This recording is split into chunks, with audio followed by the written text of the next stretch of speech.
It's good to be here during the time of Purim, and it's a marvelous celebration. We started last night with a wonderful gathering with Conan Yahoo, and appreciate him opening up his house, allowing about, I don't know how many Hebrews was there, but it was a gang of us. About 30 of us in there, huh? Yeah, man, we just took over the crib for a minute, and we ate, and we laughed, and we talked, and then we listened to the book of Esther. And so tonight, what I would like to do, especially for those of you who are joining us worldwide, hallelujah, glad to have you, 12 tribes of Israel, and companions tonight. I want to do a sort of a roundtable discussion on lessons. What our title tonight is Lessons from Our Esther. Lessons from our Esther. Because she's our auntie. And I thought we would look at the book again and pull out some helpful information that we can apply during this season of Purim. We can apply to our lives and see what we can learn from what happened during that particular time. And so I've asked these brothers and sisters from the art, these ox and the coatees, if they didn't mind sharing the camera. So I want all y'all to look into the camera and tell everybody shalom. Shalom. Yeah, this is my A team. Uh-oh. This is the A team, and so we're all going to kind of put this together. For those of you who are watching, the Akim that's in the room, they didn't even know I was bringing this on them, and so hopefully that will lend to our session tonight being live and being fresh and being organic. So the book of Esther. So those of you who are also watching us live, hopefully somebody will be in the room reading your comments. Just in case you have a question or comment that you would like to add, if we could get it in, we'll try to do that. So that we will, this is something we're doing as a body. So in the book of Esther, and I thought about something that was very popular in the 70s. There was a lady on a sitcom called Sanford and Son. And that was a weird sitcom because on that sitcom, there was an actual episode where Fred Sanford did research on his lineage. And it came back that he was a Hebrew Israelite. That's actually one of the stories they were using, for he ended up getting a crest and everything. Then at the end, they kind of like, it wasn't really true, but the truth of the matter is, they know who we are. And in the sitcom, they also have a woman who's called Aunt Esther. Now, what's funny about that is, Esther in the Bible, who is actually, I have a hard time pronouncing the name from the country,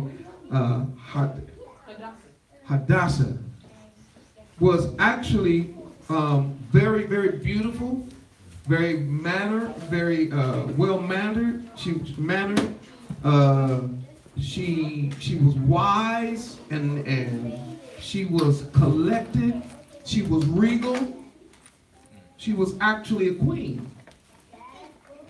But the Aunt Esther they gave us on the sitcom. Now, some of y'all don't know this is over your head, but those of us who grew up watching that, the Aunt Esther they gave us, and they made us relate to this word Esther for us, was loud, boisterous, ignorant, super religious, but never knew what she was talking about. And instead of her being a queen married to a king, she was some over-religious, zealous, ignorant, and they made her to be an ugly person married to a drunk alcoholic.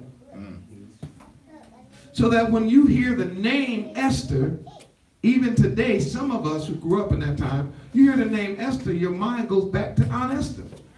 And that's sad. So hopefully tonight we can change that. Our true Aunt Esther was a queen. And not only was she a queen, she was the most beautiful woman in the land to Xerxes.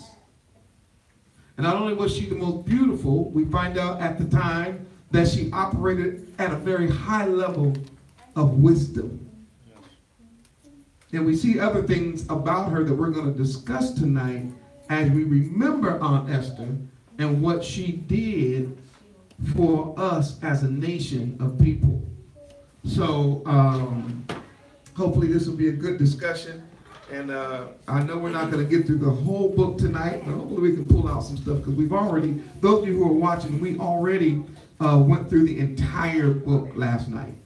So we're just going to be going over the chapters in this room, and we'll do this for a little while, and we'll cut it off. Oh, okay. Oh, cool. Cool.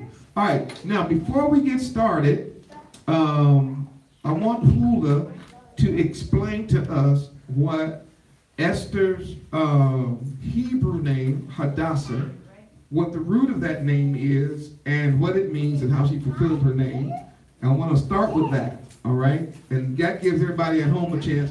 You all get your Bible or a computer or something, turn to Esther chapter 1, and we're going to glean tonight lessons from Aunt Esther, all right?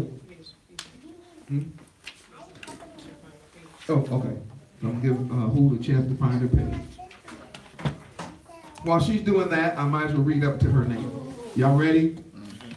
Now it came to pass in the days of Ahasuerus,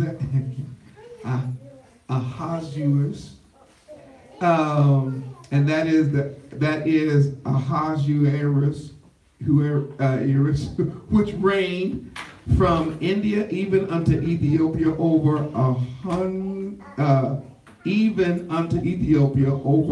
127 provinces. So we're not talking about a guy who had a little small reign. That's a lot of provinces. That in those days, when King Ahasuerus sat on the throne of his kingdom, which was in Shushan, the palace, in the 3rd year of his reign. Write that down. We know this is the 3rd year. It's very important when we hear those date and time markers that we make a note of it. In the 3rd year of his reign, he made a feast unto all his princes and his servants, the power of Persia and Media, the nobles and princes of the province being before him. When he showed the riches of his glorious kingdom and the honor of his excellent majesty many days, even 180 days. That's a lot of time, ain't it? And when these days were expired, the king made a feast unto all the people that were present in Shushan at the palace. That means when everybody left, he had another little after party with his homeboys from Shushan. Ain't that something? You know how they do it. Both great and small, even the 7 days in the court of the garden of the king's palace, where were white, green, and blue hangings fastened with cords and fine linen and purple and silver rings and pillars of marble. The beds were of gold and silver upon the pavement, red and blue and white and black and marble. And they gave them drink in vessels of gold, the vessels being diverse one from another. I mean, it wasn't 2 vessels the same. And royal wine in abundance. Wine was flowing according to the state of the king. And the drinking was according to the law. None did compel. For so the king had appointed to all the officers of his house that they should do according to every man his pleasure. Also Vashti the queen made a feast for the women in the royal house, which belonged to King Ahasuerus, in the 7th day. When the heart of the king was merry with wine, he commanded Mehuman, Biztha, Habonah, Bigtha, and Agbetha, and Zethar, and Carkis, and the 7 chamberlains that served the presence of Ahasuerus, the king, to bring Vashti the queen before the king with the crown royal, to show the people and the princess her beauty, for she was what? Fair to look at. For she was fair to look upon. Now y'all see the first scene, right? Man throwing a party to show off his wealth, show off his power, his domain, show his dominion, show his taste, right? You know, and then of course during the after party he decides that he's gonna bring out the best of the best for his boys who stayed around extra 7 days. Then he brings out his queen to sort of parade her in front of all of his boys because of her beauty. And it was just one of those things where he said, because she was fair to look upon. And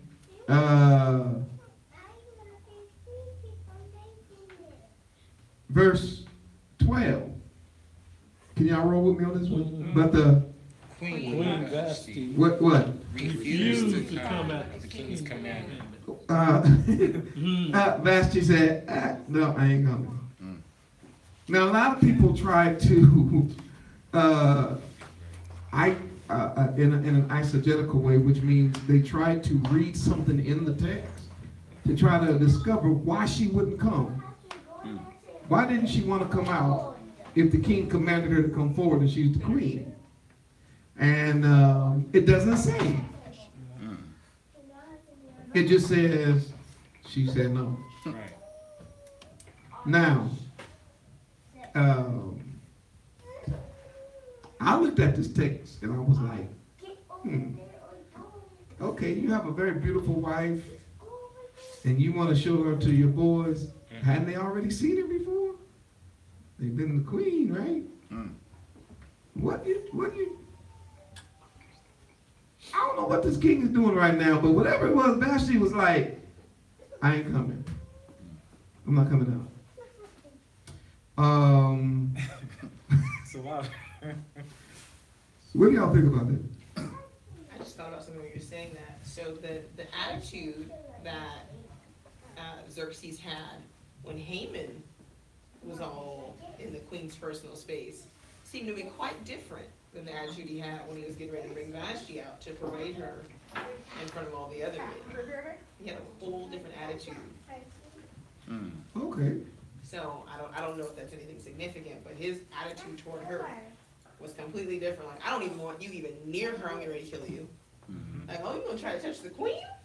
But then you're bringing this queen out here like she was. Was she just a trophy? Yes. Is that what y'all think? Maybe she was just a trophy, Yeah. and he was just gonna show off his trophy wife. Pretty much. Yes. She said no. She said no. So what do y'all think about that? He said, you know Jamaica gonna say that. So what do you think about her refusal to the king? A refusal to the king. Yeah. That's the king. In She front of. kind of knew her position, so it is still kind of weird. I don't say it wasn't wrong because she had too much power.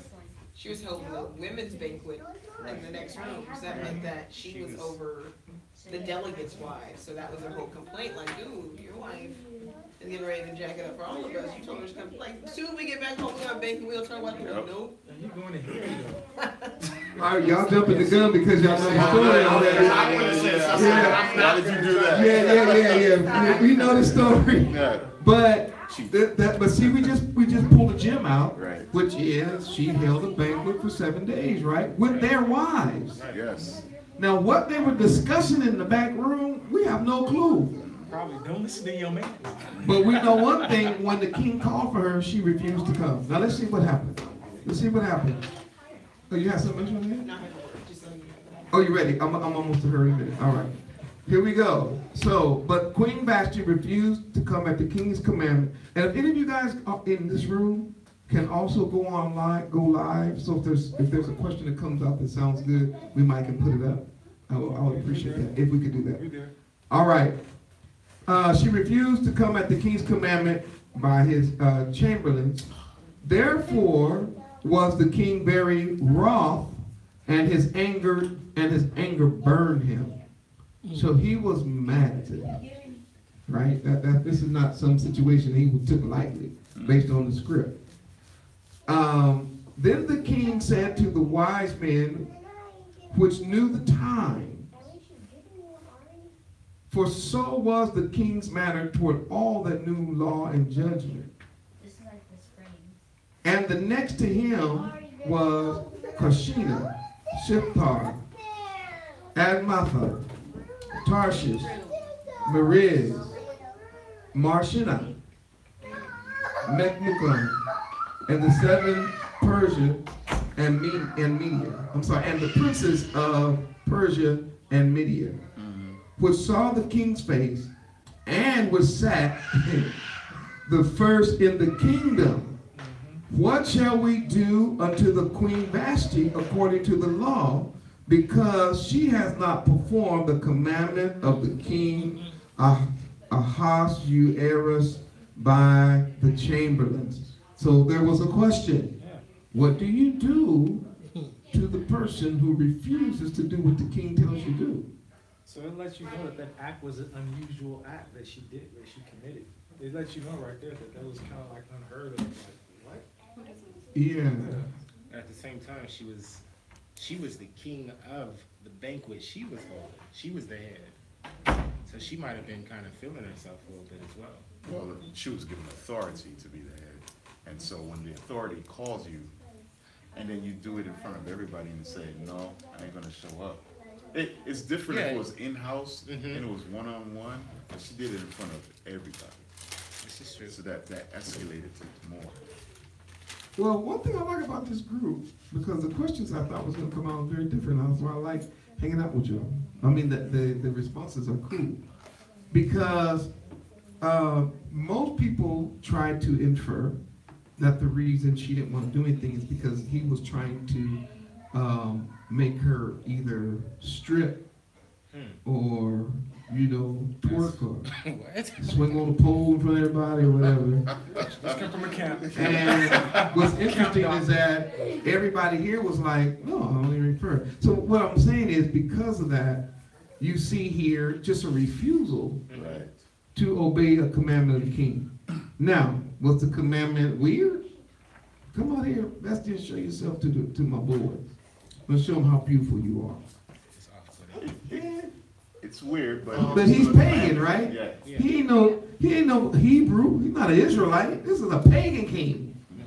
Go ahead. Okay, so I want to offer a counterpoint, and we're going to see it in these next few verses when we get there. But I don't think that his request was perverse or odd in the least, because when you see the logic in the next few verses, which we're going to read shortly, you see that the reason that the princes raised such clamor against her was because she was setting a poor example of obedience to the head of the household for all the other women in the kingdom. So clearly she wasn't being asked to do anything out of the ordinary.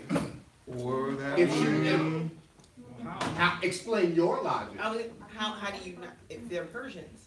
So you wouldn't, you're making it like he would be asking her a Torah-based request. Right. She's supposed to do whatever he asks. Right. Okay. There's no balance. He's not gonna, if I ask you to sleep with another woman because I like that kind of thing, I'm the king.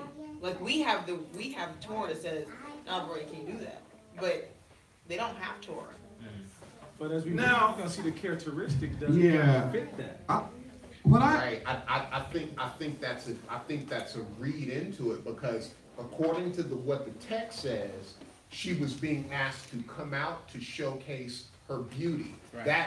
That's nothing strange.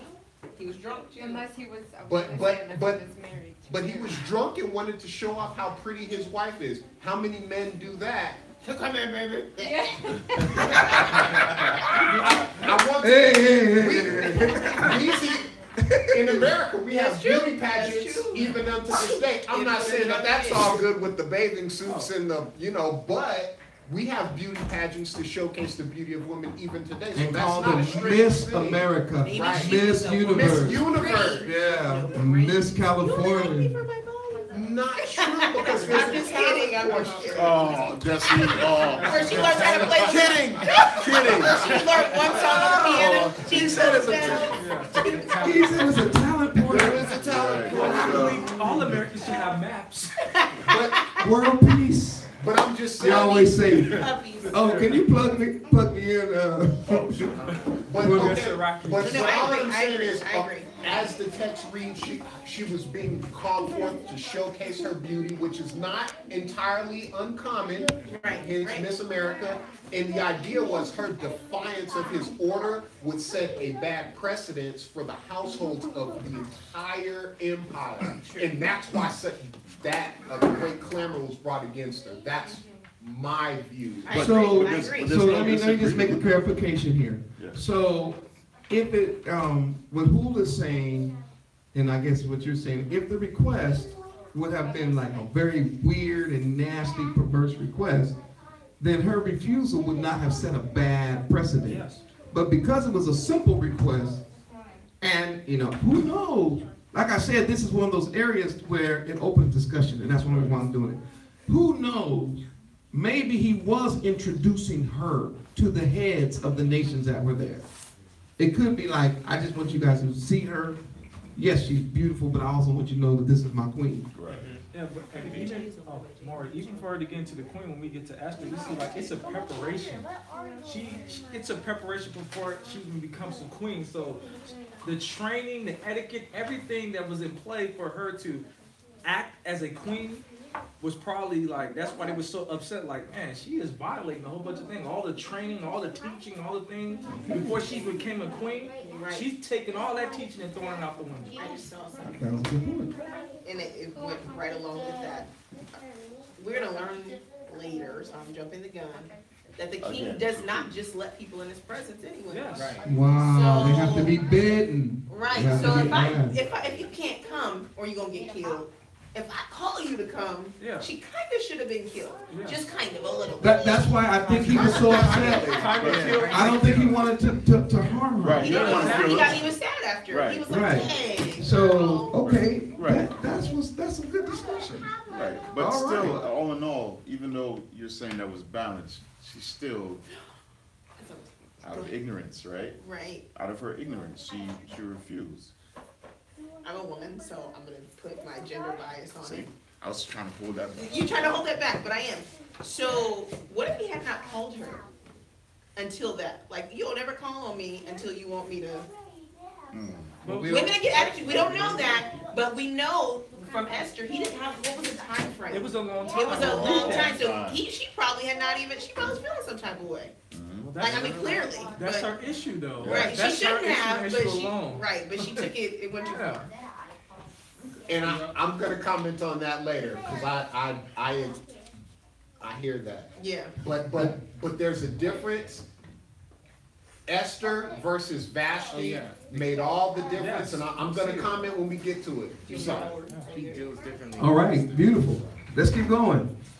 We can share the reading. Let's see, where are we? But you guys got to read loud, because I got a mic and you don't. all right, So make sure you I'll read take loud. the first shift. Okay, go ahead. Where are we at? 15. Okay, verse 15.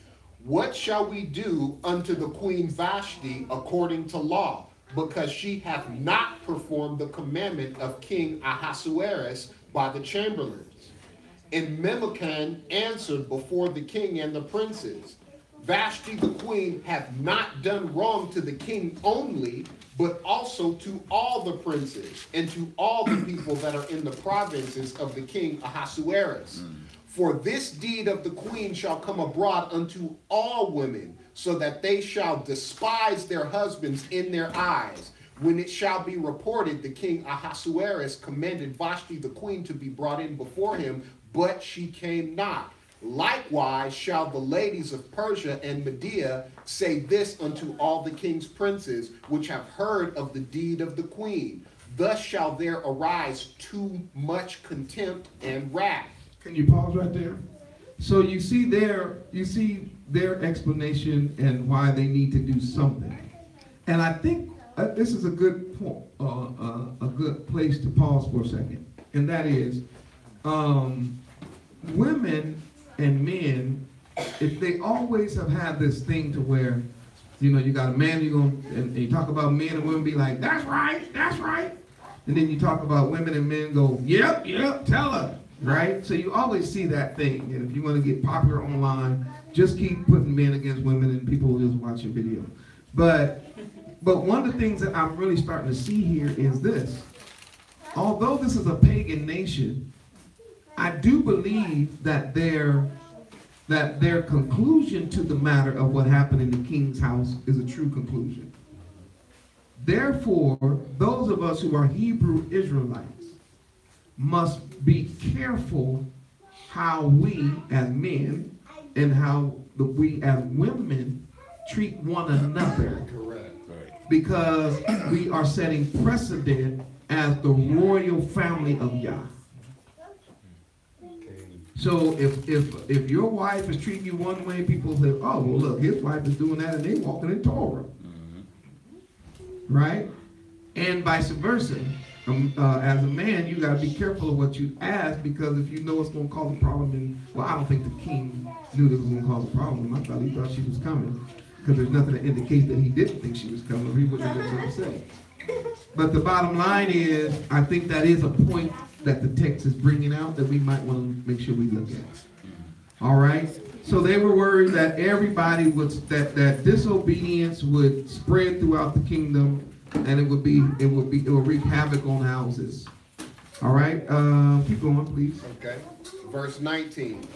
If it please the king, let there go a royal commandment from him, and let it be written among the laws of the Persians and the Medes, that it be not altered, that Vashti come no more before King Ahasuerus, and let the king give her royal estate unto another that is better than she.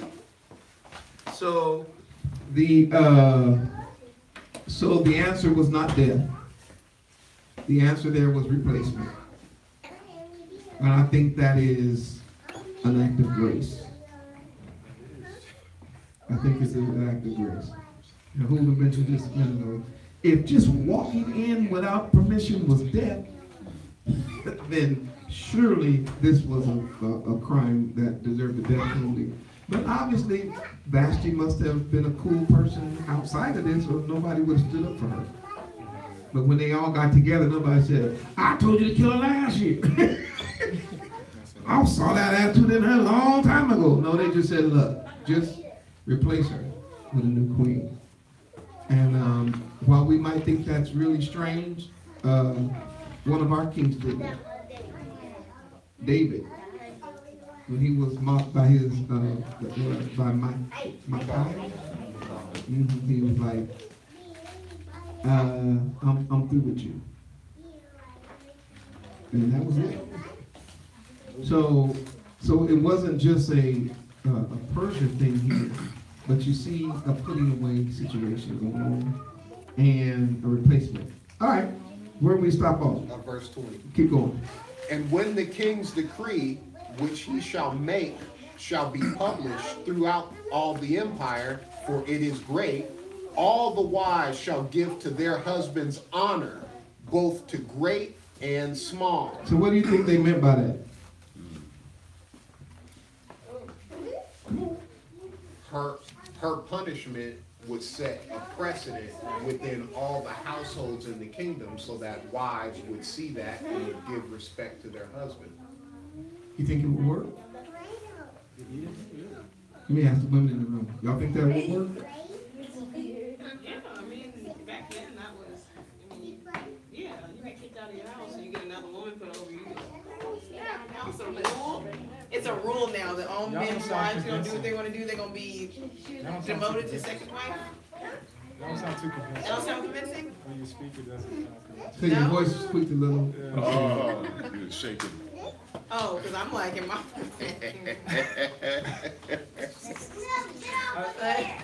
She's like, I'm the Hadassah in the story, so let's not even, don't mix me with no Vashti. Hey, you can be on either side, but I'm just saying I mean, she didn't have a choice. Like, none of those, no women during that time had the westernized choices that we have. They're like, okay, I'm moving to my own house. How is she gonna go as the king's wife? Who gonna take the king's wife into his house? Like, you don't have, like, who gonna be like, you know what? You didn't work out with the king, baby, come on in here. She's not demoting her lifestyle, so she's gonna take the punishment. You know what? Get another wife. I can stay in the palace. I just king. Okay. It's gonna be the same. I just got a statement too, and I know that in some statement, a comment that was made. As we reading this, you can see that, does it sound like these people are making bad judgment? Because people say, oh, they were pagan, they were drinking wine. As we reading this, does it sound like they were drunkards? No, he No. actually consulted the wise men. Right. of the Yeah. land. If you're He drunk. didn't make a drunk decision. Yeah. That's I don't what know I'm if the saying. wise Yeah. men were drunk. He was But with he the was like, order. hey, somebody tell me what the law is. Yeah, bring in the law. Exactly. Bring in the law, and let's make sure we're doing Make this sure we're doing according to it the right. law. Whatever their laws was. So allowing scripture to explain Hey, you itself. know, that's true. So what we have here is, after a careful examination of what was in the power to do, they wisely sought whatever laws they had, the Medes and Persians, found this particular law, went with it, it pleased the king, it set a precedent, and it says, and the same pleased the king and the princes. And the king did according to the word of Memucan, for he sent letters unto all the king's provinces, to every province according to the writing thereof, and to every people after their language, that every man should bear rule in his, come on, talk about it. Every man should bear rule in his own house. All right. Oh wait, let me go ahead and finish that verse. And that it should be published according to the languages of every people. So, another example, I know Esther chapter 8, verse 8, to emphasize this. So, Speak loud, man. all right, so, yeah, where the king was talking to Esther and he said, write ye also to the Yehudim, as it likes you, in the king's name. So he's giving her the power in his own name, and seal it with the king's ring, for the writing which is written in the king's name, and seal with the king's ring, may no man reverse it. So the authority, he has or can say to the queen, you have my authority. So the fact that she would not come out when he's saying, you are me and I am you, we are one, just come out. So again, we're not seeing, we're really getting a chance to see that Xerxes might not be the jerk that we thought he was when we've been reading this, and man, he's just a jerk. Yeah. Because when you really read the story, Yes. he's not. Right. Exactly. Because remember, as we get closer to the Mordecai story, what happens? He start thinking about his chronicles. He was like, hey man, I did something good. What did we do? Right. Yeah. So we see that he's not the jerk that is being portrayed in movies, television, common thought, blah, blah, blah. He's a thinking He's king. actually a thinking king He's an emperor. of a whole 100 and something provinces. And I just want to point out, the Persians were known for their ability to assimilate people into their empire, allowing them to keep their own culture while at the same time ruling over them. If you study the Persians, you find that Alexander the Great took that tactic from them. How they ruled over people, but they did so gracefully. Okay, so the man had wisdom. I can cite historical references if y'all need me to out there, but I'm just saying. All right, y'all, let's move. That was a good, I think we did good through chapter 1. Did you have something else? I just thought it was interesting that Vashti was the queen of a fallen empire and emerged. Oh, by the way, good point. We studied this earlier today, that Vashti was actually King Darius's, King Belshazzar's daughter. And Belshazzar was And he was Babylonian. So she was actually a king's daughter. Can you tell them who Belshazzar is? Because some people haven't read She was probably Belshazzar is the. Oh, by the way, yeah, if you go and read the book of Daniel, Belshazzar was the king that went and got those, ordered at one of his parties, the vessels from the children of Yisrael, and drank out of the golden goblets and the handwriting and the fingers. Ooh, start writing on the wall. And we needed a Hebrew to interpret it. That's the guy we're talking about. So so now we can put those together, right? So Vashti is his. So Vashti is royalty. Anyway. So she know how she's supposed to be acting. Yeah. I'm telling you, she must have been. She probably was a spoiled brat. Yeah, right. That's true. Possible. Let's go to chapter 2 because we only have 30 more minutes, y'all, around that line. We might take a little more time. Let's go to chapter 2. Okay. Okay. Oh, you want me to? No, go ahead. Okay. After these things, when the wrath of King Ahasuerus was appeased, he remembered Vashti and what she had done and what was decreed against her. Then said the king's servants that ministered unto him, let there be fair young virgins sought for the king, and let the king appoint officers in all the provinces of his kingdom, that they may gather together all the fair young virgins unto Shushan the palace, to the house of the women, unto the custody of Hay, the king's chamberlain, keeper of the women, and let their things for purification be given them. And let the maiden which pleaseth the king be queen instead of Vashti. And the thing pleased the king, and he did so.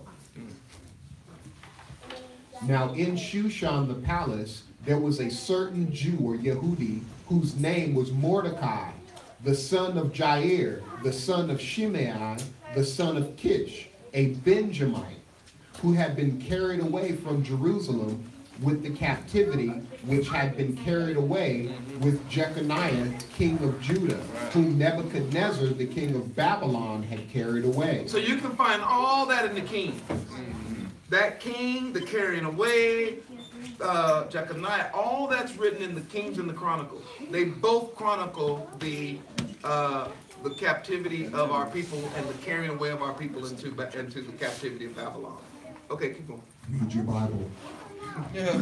And he brought up Hadassah. Okay, so now we know that.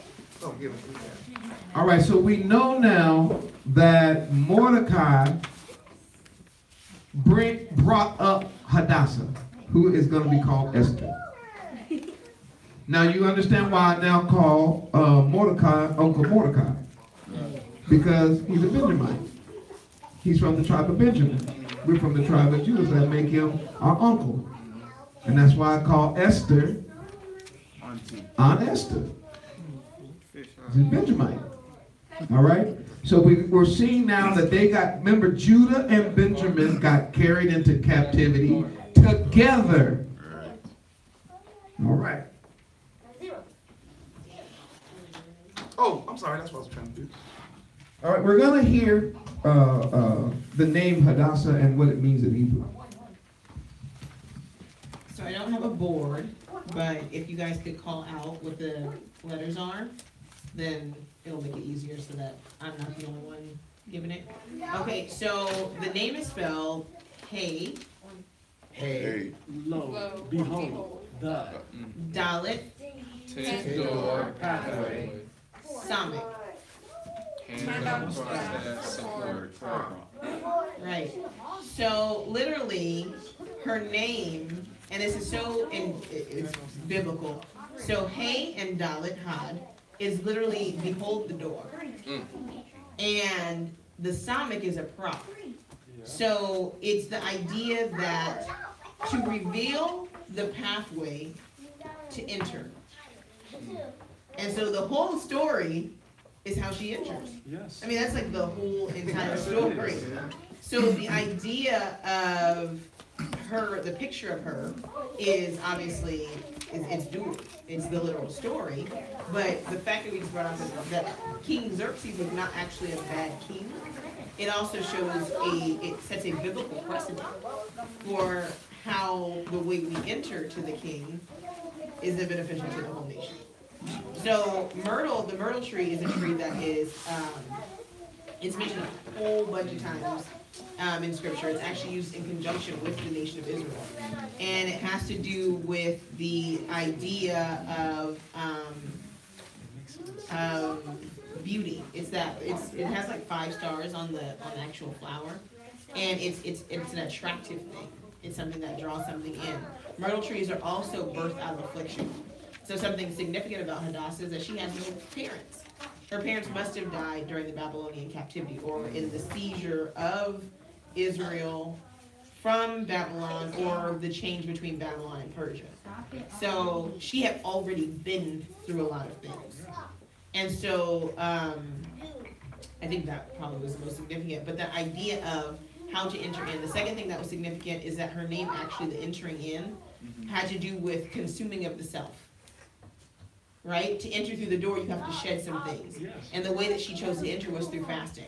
So everybody said she went in looking fine, potentially, but she actually came in through a fast, which meant that a few things happened. They didn't drink or eat for 3 days. Wasn't that what? Right, 3 days. Right. So she probably wasn't as healthy as we probably not healthy, but she probably was vibrant spiritually. But she went through some physical affliction before she came before the king. So she kind of killed her carnal man first, so he wouldn't have to do it, and that was realized by the king. So he was probably a pretty smart guy. But yeah, so the idea, just to reiterate, it was the prop. So to behold the door, and then she became the thing that didn't allow the door to close, because Haman came to close the door on the existence of our people. My goodness. And what does Hadassah just mean as a name as well? Oh, just myrtle. It's myrtle, like the myrtle tree. Like the myrtle tree. Uh-huh. So we see that the myrtle tree, born out of affliction, very tough tree, but at the same time, very beautiful tree, bearing all kind of different color flowers, and of course, a deeper meaning having to do with the support of the prop of the door, the pathway, which when you read this story, you find out that that is what the story is about. So it's beautiful that she is being raised by Mordecai, which is her cousin. Now, one of the things that actually Hula and I talked about this earlier today before the lesson tonight, and that was the idea of how, as Hebrews, it was natural for us to take in kinfolk when they went through trouble. I'm talking about our culture was not to send somebody off to like the government or the state. They didn't send Hadassah to Persia or to Mede to have them raise her. But kinfolk was like, no, she's a Hebrew, so she's going to come with me. So Mordecai took her in. And that's a beautiful picture for us, Zion, as we reclaim our culture. Is that some of us going to have to put ourselves in these uncomfortable situations of taking in kinfolk. Especially with all the damage that's being done to our people in our nation. Because we never know if we're taking in a Hadassah. Okay? All right. Yeah, because it says, and he brought up Hadassah, that is Esther, his uncle's daughter, for she had neither father nor mother. And the maid was fair and beautiful. 2 words. Fair and beautiful. So the idea of, and I'm sure Ahula will pull this up, but it's the idea of being righteous, or I'm not going to use, it's almost like she was perfect or pleasant on the inside and the outside. Because it's one thing to be beautiful on the outside and ugly on the inside. Go ahead. That was kind of like the contrast between her and Vashti. And that's right. So you see that. Thank you, man. So Yehuda said you can see then already a contrast between her and Vashti. Even though we haven't even got to that part yet, the scripture's already going to give us this insight to her. She was fair and beautiful. So it was both. Go ahead. Janice just sent a comment. She was just making sure that we stated that she probably looked better after fasting for 3 days. That's what I was thinking. I was gonna say that Yes. because thanks, Jazz. She chimed in. For those of you who don't know, that's my daughter. She said after 3 days of fasting, she probably looked better. And I think I'm gonna go with that than look worse Right, because we fasted. Yeah. and we're so and during the time of fasting, we're not supposed to look like we're Right. Fast. We're not supposed to look like we're fasting. But, That's a good point. and I believe that after a certain amount of fasting, your immune system literally reboots itself. So there are serious health benefits which may have been manifested in her physical appearance. So she So might I have think been that's a glowing. great point out of that. Glowing. She might have been glowing. Glowing. Okay. Might have been fine herbs. Girl, you beautiful, but She got the glow. y'all sure jumping ahead. Oh, sorry. So glow. So We don't have time to read all 10. I know. Here we go. Let's see. It came to pass when the king's commandment and his decree was heard, and when many maidens were gathered together unto Shushan, the palace, to the custody of Hegai, that Esther was brought unto the king's house to the custody of Hegai. Is that Hegai? Is that how you say his name? I don't know. I don't think that's the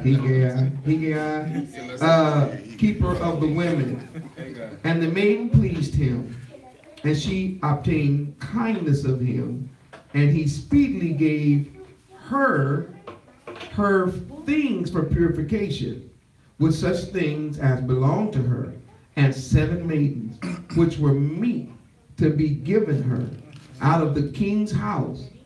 And he preferred her and her maids unto the best palace. Did I say? Yeah, preferred her unto the best place of the house of the women. So right off the bat, even before he actually had a chance to meet her, he was already like, give her the best maid and put her in the best place of the house.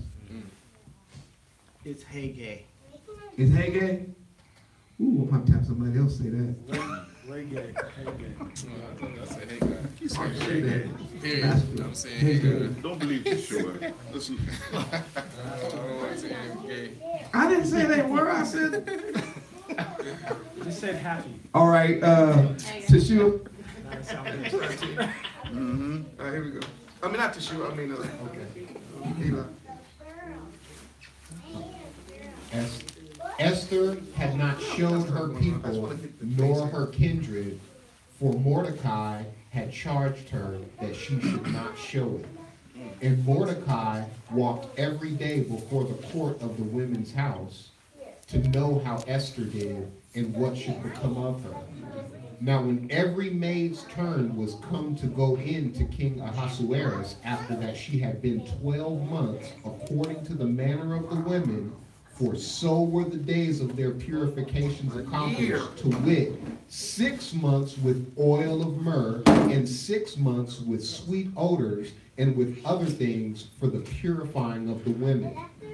Then thus came every maiden unto the king. Whatsoever she desired was given her to go with her out of the king's house of the women unto the king's house. In the evening she went, and on the morrow she returned unto the second house of the women, to the custody of Shaashgaz, the king's chamberlain, which kept the concubines. She came in unto the king no more, except the king delighted in her, and that she were called by name. Okay, let me use this real quick. What do y'all think about this verse 11?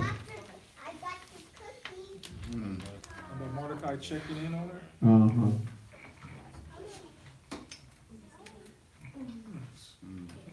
Anybody got a comment on that? We'll move past that. See anything in there that we want to bring out to the worldwide assembly?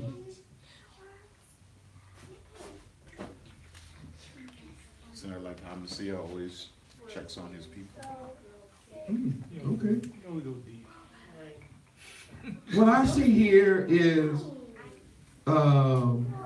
this man who's her cousin who has become a father figure. It's not no absentee daddy. Not no absentee. He ain't like, well, we just cousins. Well, hey, she in the king's palace now. I guess she'd be fine. He was like, no, I'm committed to her for life. Even if I gotta check in every day, just my grandpa was like that with my mom.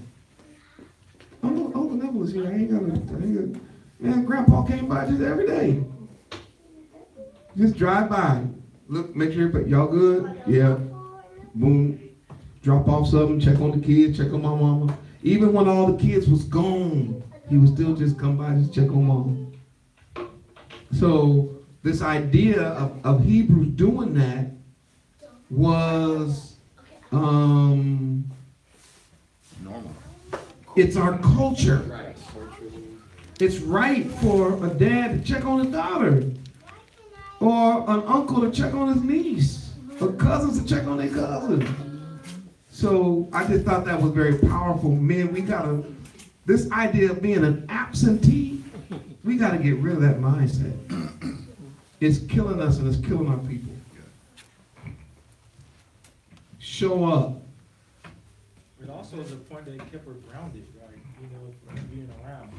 It kept her grounded. Oh, to always have Mordecai around. She's probably homesick. Yeah. She's the only person, She's the as far as we know, she's the only Hebrew. She was the only Hebrew in the room. So just the fact that Mordecai would come by, she would be like, I think my cousin, man, I love him.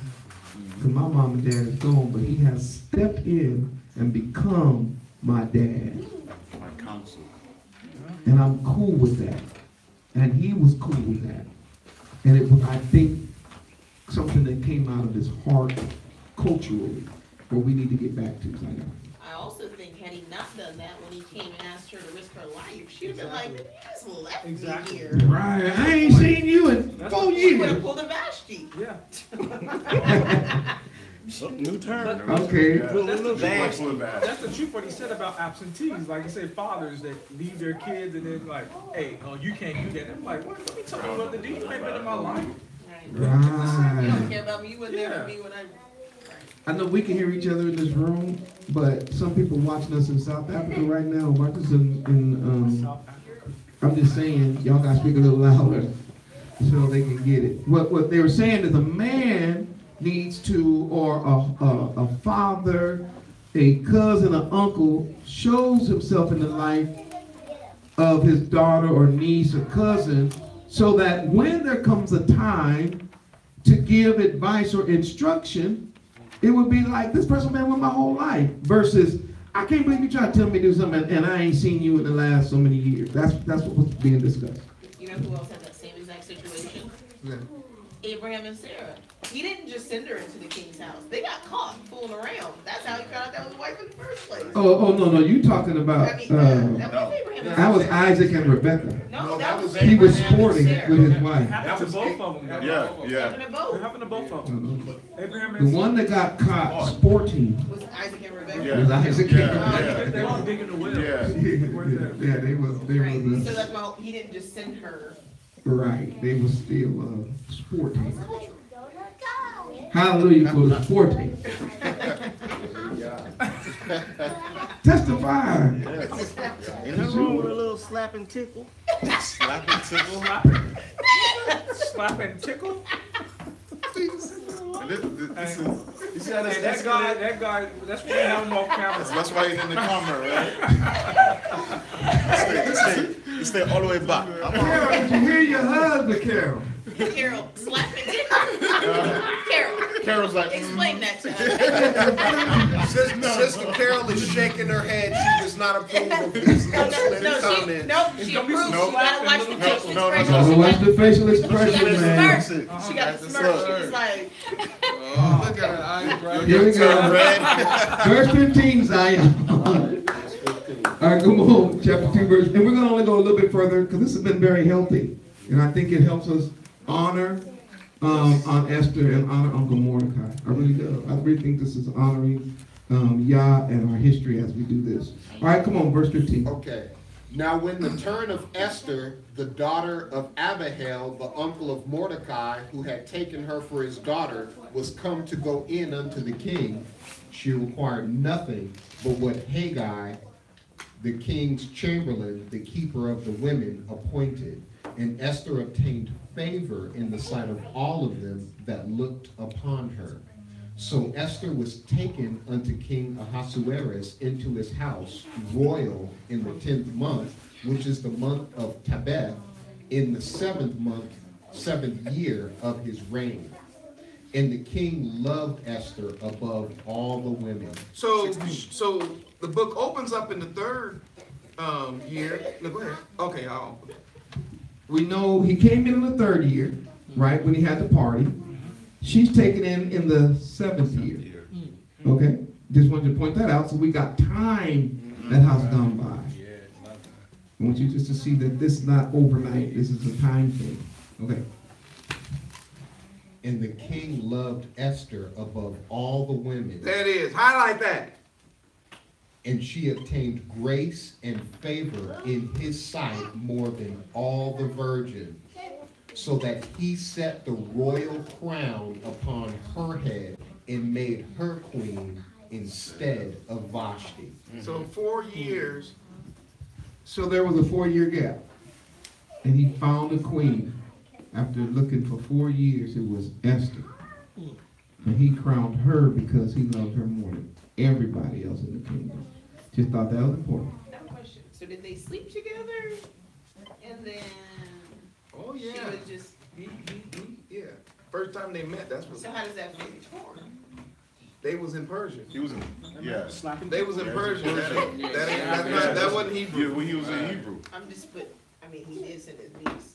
She could have, I mean, he just knew, and he felt led that once it happened. I think she was chosen for her beauty. But she was chosen as queen at that moment? Like he was, No. I think she was chosen to go in that group by the men who were sought out to find the Pharaoh. Oh, among the okay, people. okay. Then the king made a great feast. We're at verse 18. Then the king made a great feast unto all his princes and his servants, even Esther's feast. And he made a release to the provinces and gave gifts according to the state of the king. And when the virgins were gathered together the second time, then Mordecai sat in the king's gate. Esther had not yet showed her kindred nor her people, as Mordecai had charged her. For Esther did the commandment of Mordecai, like as when she was brought up with him. In those days, while Mordecai sat in the king's gate, 2 of the king's chamberlains, Bigthan and Teresh, of those which kept the door, were wroth and sought to lay hands on the king Ahasuerus. And the thing was known to Mordecai, who told it unto Esther the queen. So, Bigtha, you can find him in chapter 1, verse 10. His name is listed there. He was one of the trusted chamberlain of the king. Okay, keep going. And the thing was known to Mordecai, who told it unto Esther the queen, and Esther certified the king thereof in Mordecai's name. And when inquisition was made of the matter, it was found out. Therefore they were both hanged on a tree, and it was written in the book of the Chronicles before the king. Keep going.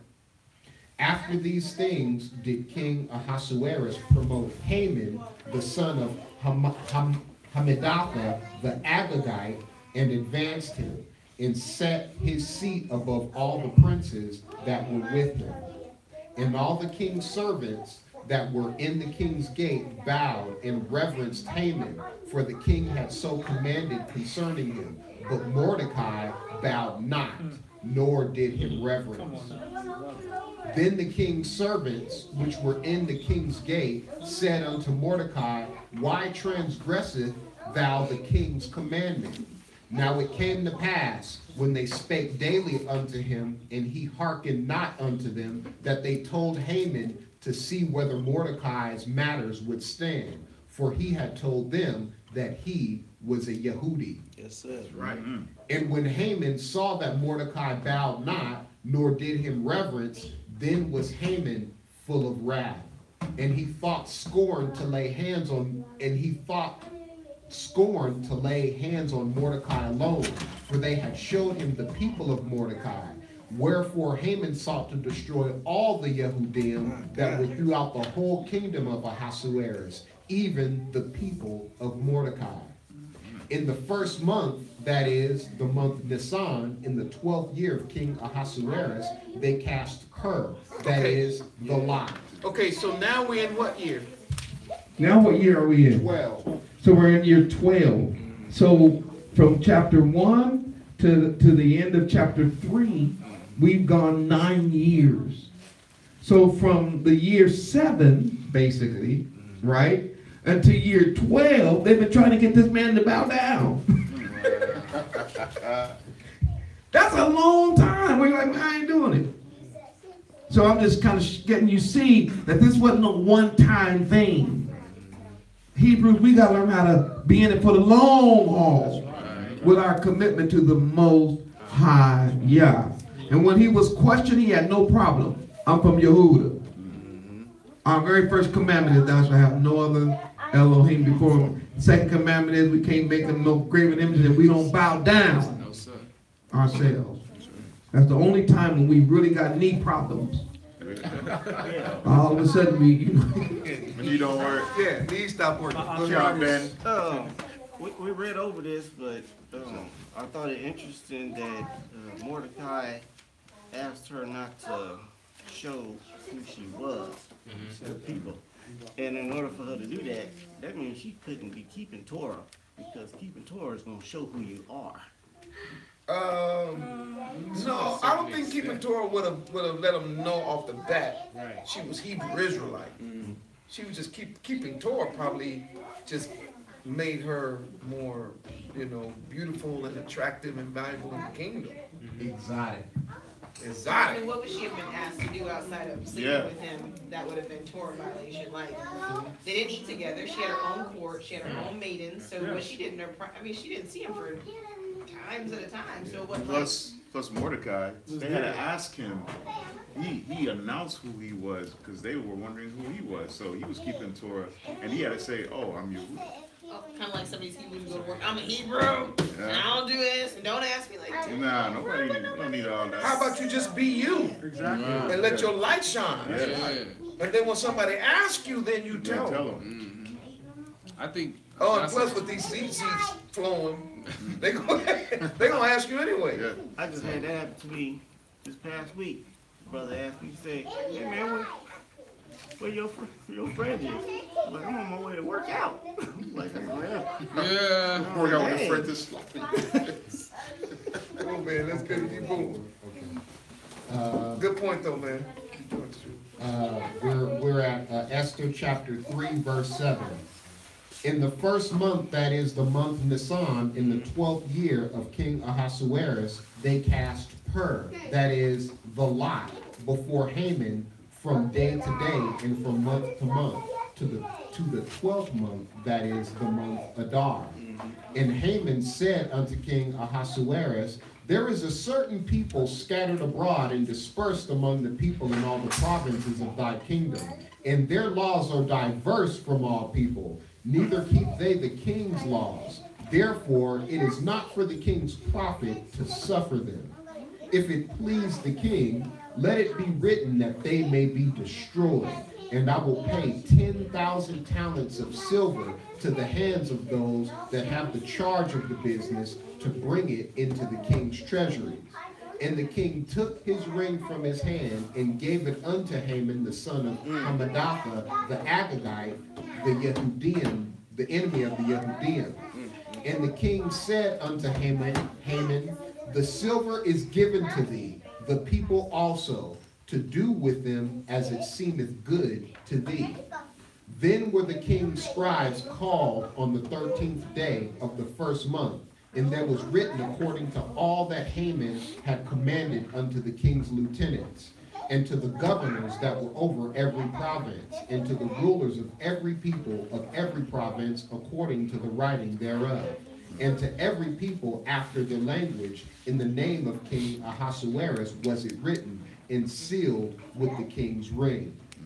And the letters were sent by posts into all the king's provinces to destroy, to kill, and to cause to perish all Yehudim, both young and old, little children and women, in one day, even upon the 13th day of the 12th month, which is the month Adar, and to take the spoil of them for a prey.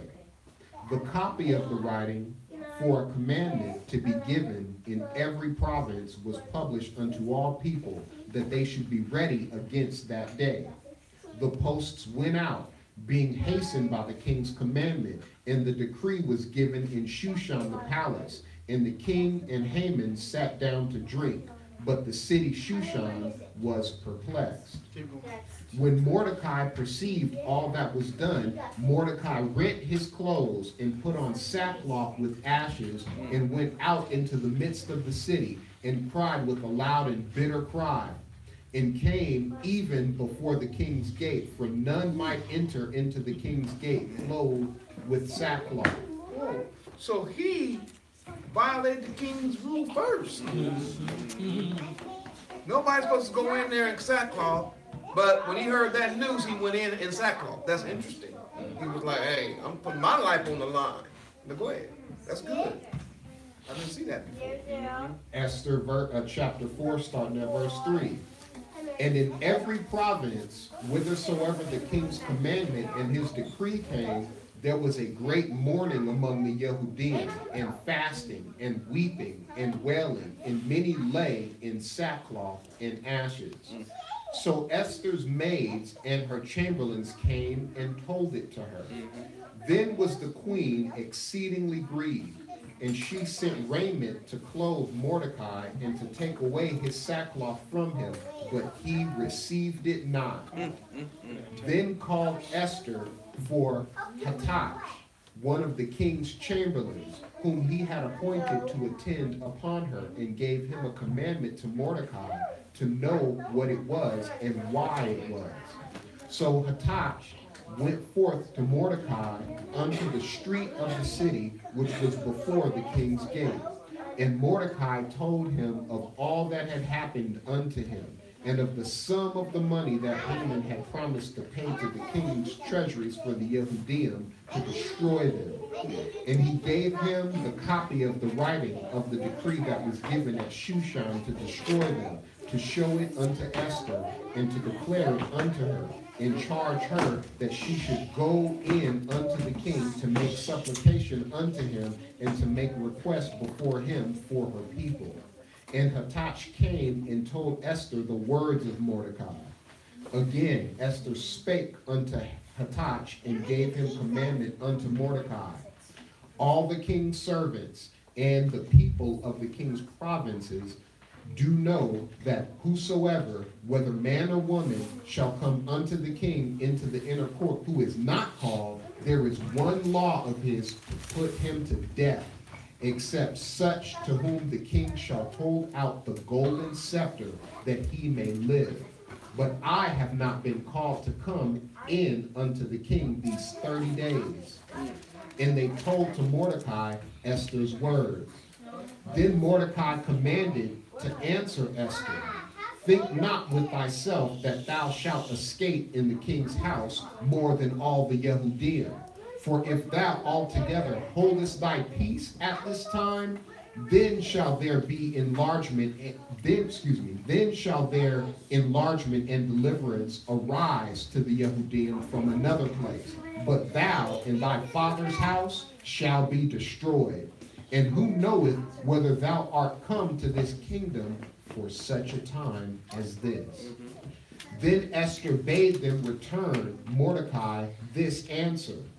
Go, gather together all the Yehudim that are present in Shushan, and fast ye for me, neither eat nor drink 3 days, night or day. I also and my maidens will fast likewise, and so will I go unto the king, which is not according to the law. And if I perish, I perish. So Mordecai went his way and did according to all that Esther had commanded him. All right. So Let's deal with Esther and her example and what we can learn from her. All right. We know we've just heard the story. Mordecai basically was like, I'm dressing up in these sackcloth and ashes, and I'm going to walk around in the gate. Esther, being the queen, knowing the laws, was like, hey, cuz, why are you wearing the clothes? And sent clothes to him. He's like, I'm not putting those on. And so he got the word to her of what was going on because she didn't know. And then we saw what happened. So any discussion on this before we move on, because we're pretty much out of time, but we got to pause here for a moment and talk about what happened, because this is very pivotal in this story. Influence over her readers. Like, they obviously loved and respected her, because you told me, just me not knowing you, hey, I'm not gonna eat for 3 days and, or drink no water. Come on, let's do it together. You're like, yeah. Okay, so basically we see that as we learn a lesson that however she lived in the house, she must have had a positive influence on the people around her. She was walking Because she was walking Torah. And when she asked and she called the favor in, can y'all fast with me about this situation? They did it. Anything else we learned from Aunt Esther? Queen Esther.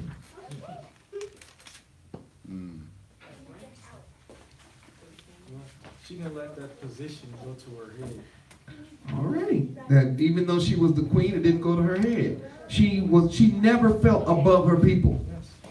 Even though she was the queen of all the provinces. 120 some provinces. That's a lot.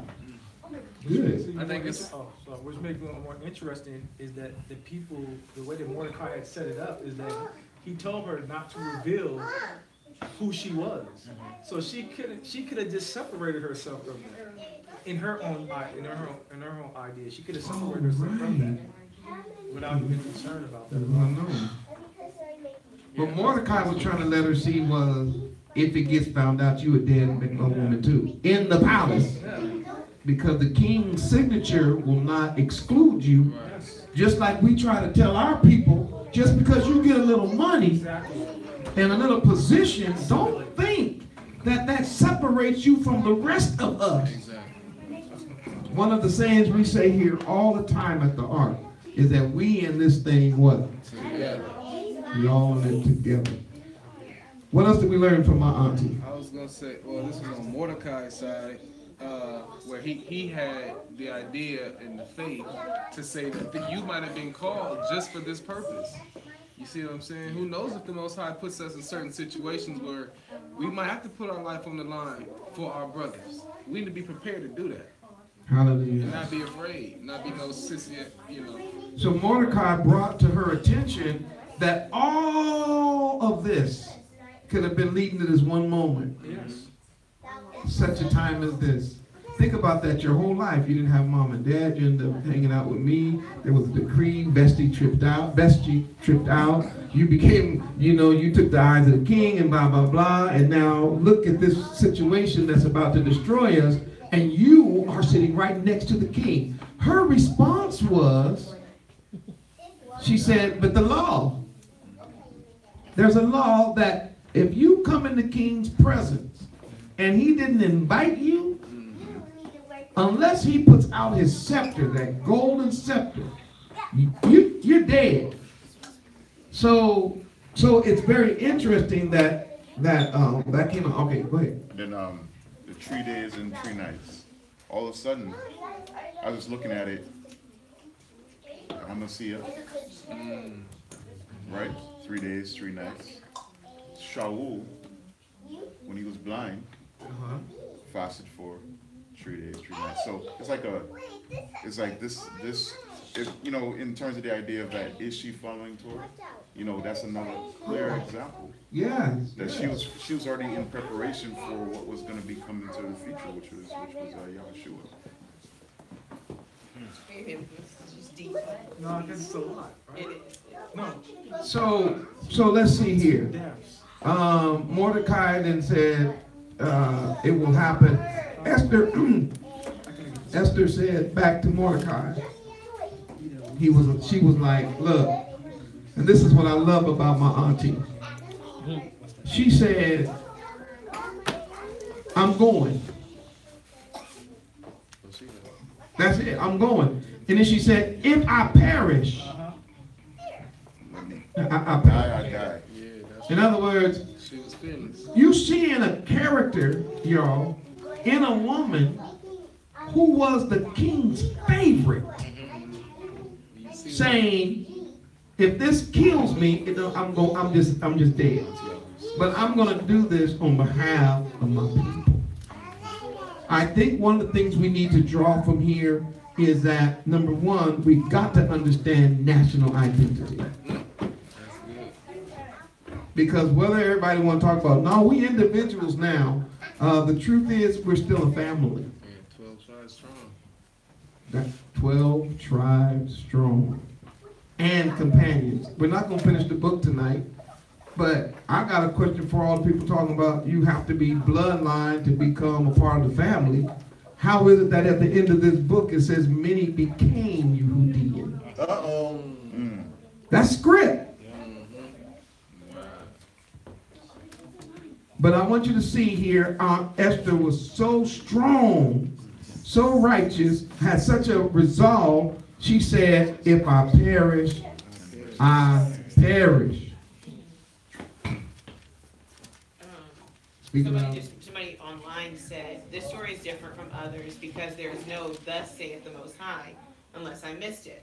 And it's not in there, but what's interesting, when I read that, what came to my mind was, somebody just said it, somebody said, Torah is the thus saith the Most High. Right. They did not have, like other prophets or other books have, where the Most High has a person coming to them and talking to them. They're literally carrying out what they've been taught in Torah in captivity. Right.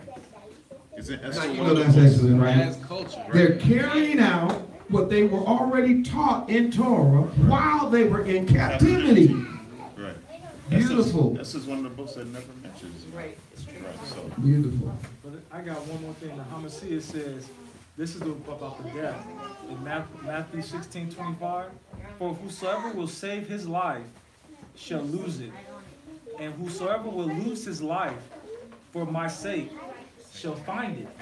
So we have in a sense of Mordecai kind of breaking it down to a death. This is the point. She was going to die either way. She was choosing her death like, look, I'll die for my people. Yeah, with my people.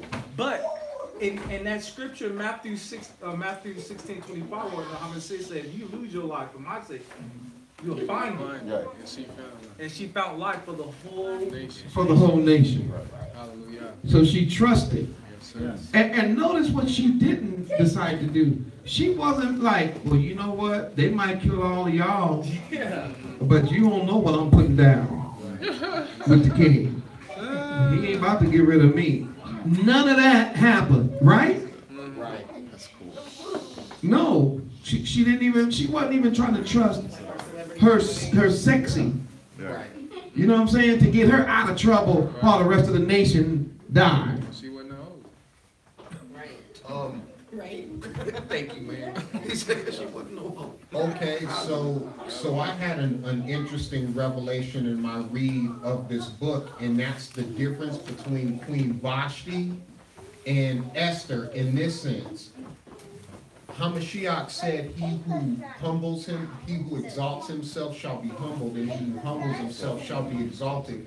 We didn't quite get to it, but in the next chapter, you see that Esther, when she humbles herself before the king, he turns around and says, I'll give you whatever you want, You know even what? up to the half Let's of just go my there. kingdom. What Okay. time is it, you guys? 8:17. It's 8:17. We can do this in 10 minutes. Okay. Let's just read chapter 5. I Okay. don't want to leave everybody hanging. All right. Chapter 5. Wait, where's he? Yeah, read chapter. Let me see. Yeah. It's in Before, chapter let's 5. go to chapter 5. Okay, now it came to pass on the third day that Esther put on her royal apparel and stood in the inner court of the king's house, over against the king's house, and the king sat upon his royal throne in the royal house, over against the gate of the house. And it was so, when the king saw Esther, the queen, standing in the court, that she obtained favor in his sight.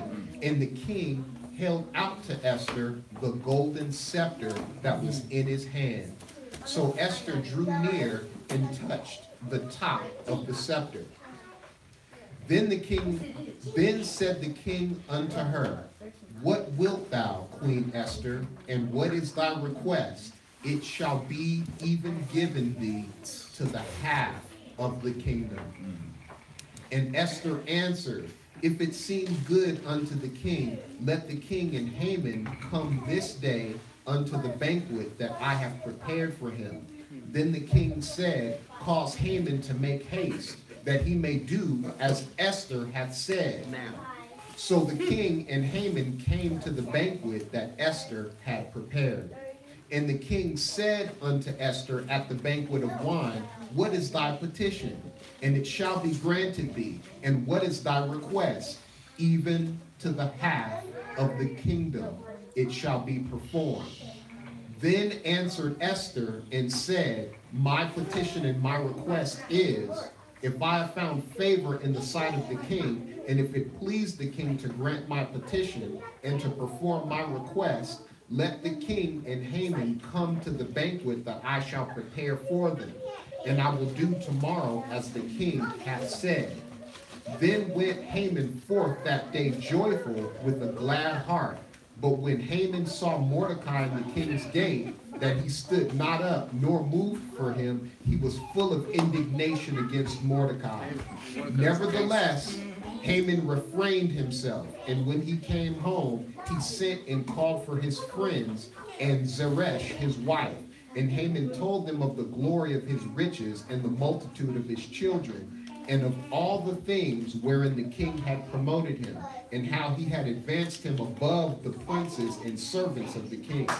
Haman said, moreover, yea, Esther the queen did let no man come in with the king unto the banquet that she hath prepared but myself. And tomorrow am I invited unto her also with the king. Yet all this availeth me nothing, so long as I see Mordecai the Yehudi sitting at the king's gate. Then said Zeresh his wife and all his friends unto him, let a gallows be made of 50 cubits high, and tomorrow speak thou unto the king that Mordecai may be hanged thereon. Then go thou in merrily with the king unto the banquet. And the thing pleased Haman, and he caused the gallows to be made. Chapter 6. On that night could not the king sleep, and he commanded to bring the book of records of the chronicles, and they were read before the king. And it was found written that Mordecai had told of Bigtha and Teresh, two of the king's chamberlains, the keepers of the door, who sought to lay hand on the king Ahasuerus. And the king said, what honor and dignity hath been done to Mordecai for this? Then said the king's servants that ministered unto him, there is nothing done for him. And the king said, who is in the court? Now Haman was come into the outward court of the king's house to speak unto the king to hang Mordecai on the gallows that had been prepared for him. And the king's servants said unto him, behold, Haman standeth in the court. And the king said, let him come in. So Haman came in, and the king said unto him, what shall be done unto the man whom the king delighteth to honor? Now Haman thought in his heart, to whom would the king delight to honor more than myself? And Haman answered the king, for the man whom the king delighteth to honor, let the royal apparel be brought, which the king useth to wear, and the horse that the king rideth upon, and the crown royal which is set upon his head. And let this apparel and horse be delivered to the hand of one of the king's most noble princes, that they may array the man withal whom the king delighteth to honor, and bring him on horseback through the street of the city, and proclaim before him, thus shall it be done to the man whom the king delighteth to honor. Then the king said to Haman, make haste, and take the apparel and the horse, as thou hast said, and do even so to Mordecai the Yehudi, that sitteth at the king's gate. Let nothing fall of all that thou hast spoken. Then took Haman the apparel and the horse, and arrayed Mordecai, and brought him on horseback through the street of the city, and proclaimed before him, thus shall it be done unto the man whom the king delighteth to honor. And Mordecai came again to the king's gate, but Haman hasted to his house, mourning and having his head covered. And Haman told Zeresh his wife and all his friends everything that had befallen him. Then said his wise men and Zeresh his wife unto him, if Mordecai be of the seed of the Yehudim, before whom thou hast begun to fall, thou shalt not prevail against him, but shalt surely fall before him. And while they were yet talking with him, came the king's chamberlains and hasted to bring Haman unto the banquet that Esther had prepared. So the king and Haman came to the banquet with Esther the queen. And the king said again unto Esther on the second day of the banquet of wine, what is thy petition, Queen Esther? And it shall be granted thee. And what is thy request? And it shall be performed, even to the half of the kingdom. Then Esther the queen answered and said, if I have found favor in thy sight, O king, and if it please the king, let my life be given me at my petition, and my people at my request. So right there, all of that was set up. That was a wise woman. Man, she did that. Had 2 banquets set up and was like, I just want to live and let my people live. That caught him totally off guard. Keep going.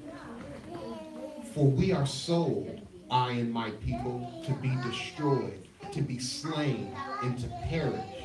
But if we had been sold for bondmen and bondwomen, I had held my tongue, although the enemy could not countervail the king's damage. So notice that what she's saying. She was like, if this would have just been a thing to slavery, she's like, you know what? I probably wouldn't even have, like bondmen, bondwomen, Right. I wouldn't even have approached you.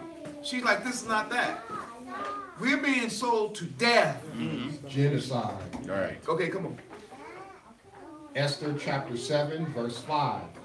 Then the king Ahasuerus answered and said unto Esther the queen, who is he, and where is he, that doth presume in his heart to do so?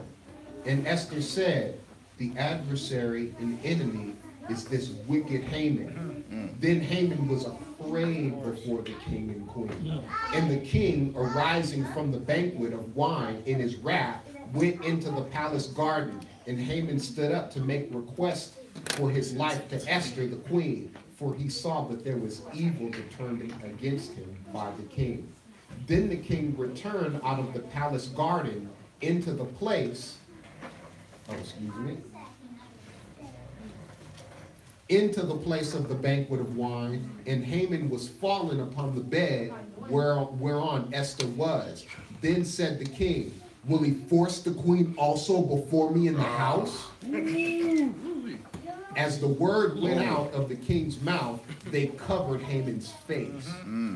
And Harbona, one of the chamberlains, said before the king, behold also the gallows 50 cubits high, which Haman had made for Mordecai, who had spoken good for the king, standeth in the house of Haman. Then the king said, hang him thereon. So they hanged Haman on the gallows that he had prepared for Mordecai. Then was the king's wrath pacified. All right, y'all can read the rest of it. We're going to shut it down, but we got some lessons we learned from Aunt Esther, right? One, she was patient. One, she prayed and got wisdom on how to handle situations. Right. She played on Mordecai's pride. Yep. Knew that he was going to show up at the banquet. What I say? I'm sorry. She played on Haman. Oh my goodness, this is going out live. Fix that. Haman's pride. She was able to use that against him, knowing that he would show up to that banquet full of pride. And so it was just a marvelous thing that happened there. Because once Esther revealed who she was and what the decree was about, the king was like, wait, Mordecai has only done good. So what is going on here? The part of this story right here that got me is when the king got up and walked out. Go ahead. We have a saying, I'm so mad at you, I can't even look at you. Right. So he got up and left. Then he came back in and thought Haman was trying to molest the queen. Got even madder. So they had to cover the dude's face. It was twice in a row. I can't look at you. With the black bag. They bagged it even before the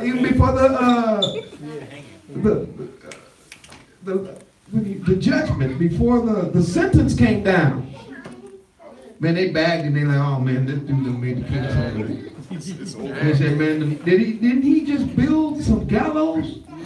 And they was at his house. He was like the gallows that he built to hang Mordecai, hang him on the same gallows. He that diggeth the pit Shall fall in. That's it, that's it. And may I say this concerning our people? If you read the rest of the story, you're going to see why we keep Purim. Because the word Purim has to do with the lot fell. Yes. And the lot fell against us, but then Yah altered it. And it fell against our enemy. Zion, I hope y'all know something. The lot getting ready to fall against our enemy, who thinks that this last wave of persecution is going to wipe us out. It's not. The record is that Yah's going to deliver his people. And those who went into captivity, those who took into captivity will go into captivity. Those who killed by the sword will be killed by the sword. The enemies of Zion are going to be defeated by the king of Zion. Hallelujah. I guarantee you when our king comes back, there's going to be blood to the horse's bridle. A whole lot of trembling. Treading the winepress alone. And being the salvation and the redeemer, the kinsman, avenger of his people. So these are lessons. There's more in this text, but we've taxed your time. Those of the worldwide assembly that's joined us from the 12 tribes and friends, hope you've enjoyed this little change from the norm as we celebrate this beautiful feast of Purim. And we also extend a hand to you, let you know we love you and we appreciate your support. Those that are here in the room tonight and want to give to support what's going on, you know how to do it. Those that are watching us online, you can donate by simply going to awakeningremnant.com and just hit the donate button. And we will continue to study and bring you informative videos like this one and continue to do the work of the kingdom. Everything you do to help out is a blessing. Those in the room, we already know what we do all the time for the kingdom work, and I appreciate everything that happens. Man, I know we did this like off the top, right off, but I think it went good. Hallelujah. Hallelujah. And I mean, I got insight on this that I didn't get before. Not that I'm exhausted or anything, but I appreciate times like this. Hallelujah. Hallelujah. One more time. Hallelujah. Hallelujah. Those who are coming out to Passover, don't forget, it is the end of this month, Friday the 30th. It'll be right in this room, the first night, and then we have a whole week of things planned. We look forward to seeing everybody. It's going to be a fantastic and wonderful time. I want to thank my wife, Hulda, for giving the word of encouragement and opening up the name for us tonight. Hadassah from the Hebrew, hallelujah, and giving us that insight, helps us understand the story.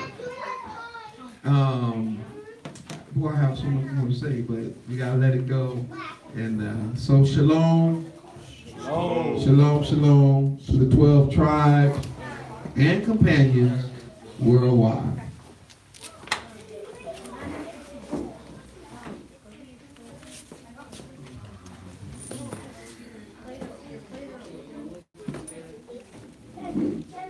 Where is it?